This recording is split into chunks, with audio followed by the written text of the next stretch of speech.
Cherry of COB Corporation, and today cost of living pa rin po tayo, minomonitor kasi natin yan. So lagi kami nag-a-update ng aming mga pinamili. Today namili kami sa Bidrongka. So sa Bidrongka yun yung pinakamurang grocery dito, at namili rin kami sa CCC, yan yung mga sa mga bag, shoes naman. And sa Pepco namili rin kami. May mga home items yan, tsaka mga gamit, damit, ganyan. And Sinsay. So, ipapakita namin sa inyo, yung mga pinamili namin, lahat, total na is 811.71 or mga nasa 10,500. Pero iisa-isahin natin, mag-unbox tayo kung gaano ba karaming pinamili. Very happy ako kasi ang dami namin talagang napamili. So, for Bidrongka, ito yung aming pang grocery, and so far, parang lumabas kami dito na sa Bidrongka alone is nasa 306 lang siya, or around 4,000 in pesos po, no? 304 złote. And so far, very happy ako kasi madami kaming napamili. So, ito muna tayo Bidrongka part. So, nakakasama na dun sa pinamili namin na worth 4,000. Etong, ano ba to? Parang cream puff siya. So, pambaon-baon ng anak ko. Sama na rin dyan ang spinach, baby spinach. So, sinasahog ko siya sa sinigang. Walang kangkong dito. At 3 piraso ng croissant, yung plain lang. At kasama na din dyan ang mango juice na ito na masarap. Ayan. So, kasama na po yan sa 4,000. At kasama na rin po ang isang dosenang itlog. Ayan. At kasama na rin po itong cake na ito. Ayan. Napipi. At kasama na rin po dyan ang ito. Baboy ito 500 grams. Yung pakari-kare na naka-chop-chop na siya. And then, kasama na rin dyan itong nawala ako. Salmon. So, favorite ng anak ko yan. Masarap tutuhin. At kasama na rin po itong ganito karami na grapes. Ayan. Ang sarap nito. Sobrang tamis. Pamapak at pambaon ng anak ko. Kasama na rin po dyan ito. Kosh si Vierprove. Basta baboy yan na may buto-buto. Ito, nasa 6 złote lang to sa times 30. No? Wala pang 100. So, ano kasi to, gusto ko kasi yung sinisigang to or sa nilaga. Gusto ko yung buto-buto. Ayan, naalala ko ang aking lola pag nagsisinigang. At itong talong, sama na rin dyan. Yan, di ako nag-stock po masyado, pero ito, feeling ko, sapat na sa amin sa buong isang linggo sa pagkain. Sobra pa. At kasama na rin po dyan, dahil paabot naman yung isang bag. 4,000 lang po ito ha, sa Bidrongka. Ito po, kasama na po itong cheese. Mahilig kami ng anak ko sa cheese, sa kaibang anak ko. At etong bochek na baboy. Ayan. Parang feeling ko 2 linggo to abutin sa atin. And then, ito rin, yan, more baboy. Ayan. So, parang spare ribs din siya, pero mas konti yung buto. So, pang-i-spare ribs ko siya. And wait, there's more sa ating 4,000 pesos na grocery sa Bidrongka. Meron na rin croissant na ito naman chocolate. So, pang breakfast ng anak ko. At ito, favorite ko talaga, hindi nawawala sa isang linggo. Itong salmon tinapa. So, kahit iprito ko lang siya or kaya bake lang kasi may sarili na siyang mantika. And kasama na rin dyan itong aking parang pinaka-Nestle cream dito, Shimentenka. So, ginagamit ko siya for carbonara or kaya pag nagpapasta ako. And kasama na rin po dyan itong panchita. Para siyang yung ano ba to? Ang tawag dito, yung parang picnic ba yan? No, parang picnic ganyan. So, ito is cheese. Sama na dyan sa 4,000 pesos natin. Meron na rin po tayong sibuyas, 4 na piraso. Sa mga fresh po kasi hindi ako masyadong stock kasi walking distance lang yung Bidrongka sa amin na maliit. Pero ngayon namili kami dun sa malaki. So, pang candy ng anak ko kasi nahihilig siya kapag nasa sasakyan kami. And kasama na rin po ito. Ito yung parang stick o dito. Bonita. Sama na rin dyan sa 4,000 pesos ang strawberry. Favorite na ako. Naubos na ito ng isang upuan. Medyo sabi ko, anak, medyo dalawahin mo namang araw. Kasi matamis pa din yan. And ito yung kanyang Actimel para sa kanyang digestion. So parang ito yung Yakult. Although, namimili din kami ng Yakult dito pag sa Korean store. Ay, Vietnamese store pala. Asian store. Ayan. So, ito naman ay chicken. Kasama na rin dyan. 3 pirasong chicken. And then, ito, ang cabbage. So, gusto kong mag-coleslaw at pang coleslaw ba to? Hindi, yung isa pala yun. Pang nilaga. Pang nilaga. Pang nilaga ko yun. Ayan. Tapos, syempre, ang gatas, hindi mawawala. At, nakabili rin ng aking asawa ng Vanish. Panglaba. Bago ang aming washing machine. Mabait yung aming landlord. Nasira lang. Sabi ko, pwede ba ng handyman? Binili kami ng bago. 13 years na daw yung washing machine. Kami yung papagawa pa namin, tapos mga pambasahan. Pero dito hindi, bago na. Okay, so ito is na lemon fresh. So parang pinaka-Clorox. Sunrox to dad, diba? Parang Sunrox, Clorox. Yan. Yan. So, panlinis. And bumili rin ako ng magbe-bake kami ni Erin. Ayan. Kasama na yan sa bidrongka. Again, 4,000 pesos lang yan.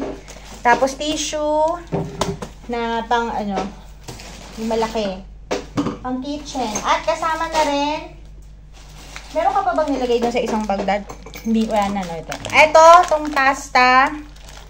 At saka ito, yan. Yan, basta yan. Sarap to eh. Kinakain na pala yan ng ganyan na. Pero ako piniprito ko pa rin bago ko ipakain. At kasama na rin dyan ang bacon. 2. At itong ito yung pinakasitaw ko dito. Beans fasola. So, ayan, di ba ang dami? Nasa 4,000 pesos sa bidrongka pa lang po yan. So, ayan, 306.79 or sa palitan natin mga nasa 4,000 pesos. Sinara ko na lang siya sa 4,000. Ayan. Tapos, ang next natin ay namili ako sa Sinsay. So, yung Sinsay dito, mga clothes doon, mga magagandang anik-anik.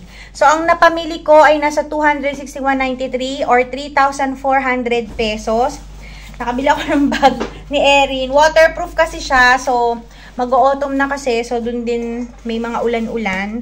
Tsaka yung bag niya kasi ang laki-laki. Tapos ang kapal. Maganda talaga yon. Pero parang mas gusto ko ako or si Ernest na gumamit nun para magaang lang sa kanya. So, ito 35 lang siya. Oh, naka-sale. And waterproof siya. So, ito na para kaya ni Erin. So, bukod dyan, nakabili rin ako sa kanya ng 2 pants. Yan. Kasi nga po, taglamig na ulit. At yung anak ko mabilis na lumaki. 2 piraso na yan. Sa 2 piraso, 30 zuwote. 2 na siya. So, parang 15. Bumili ako ng t-shirt na mali. Kasi pag lumalabas, mainit naman pagdating sa mga establishment. Pero yung sa labas lang yung malamig. So, nagko-coat lang ako. Pero pag tanggal ng coat, para presko pa din. Ito parang, magkano lang to? 9 something. So, parang nasa 120. Yan.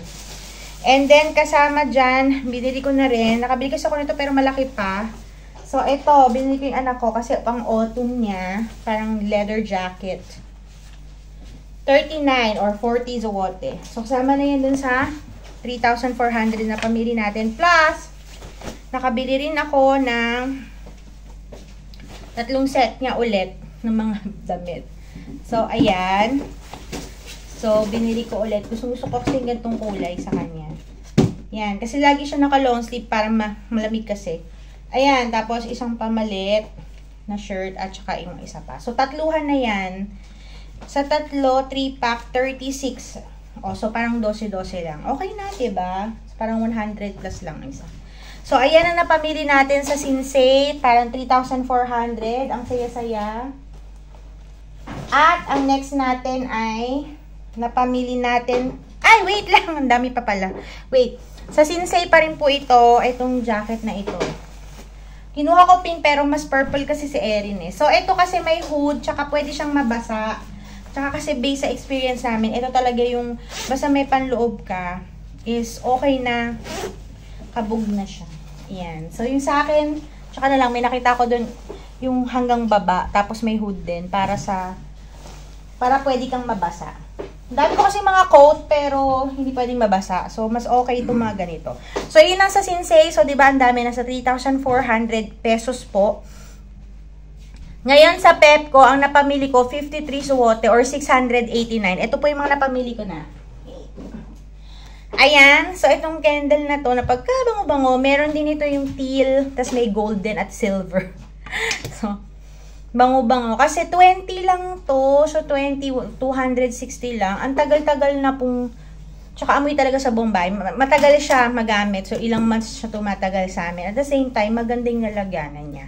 So, pwede mong gawing, pag naubos mo na, tanggalin mo lang yung wax, sinisin mo lang, so pwede mo lagyan ng pakuri. Ayan, at kung ano-ano pa. Tsaka mabigat siya talaga. So, kasama sa Pepco na pinamili ko ay sa halagang 689, yun na napamili ko. Tsaka ito, lalagyanan ng mga condiments, mga spices and herbs. Ayan.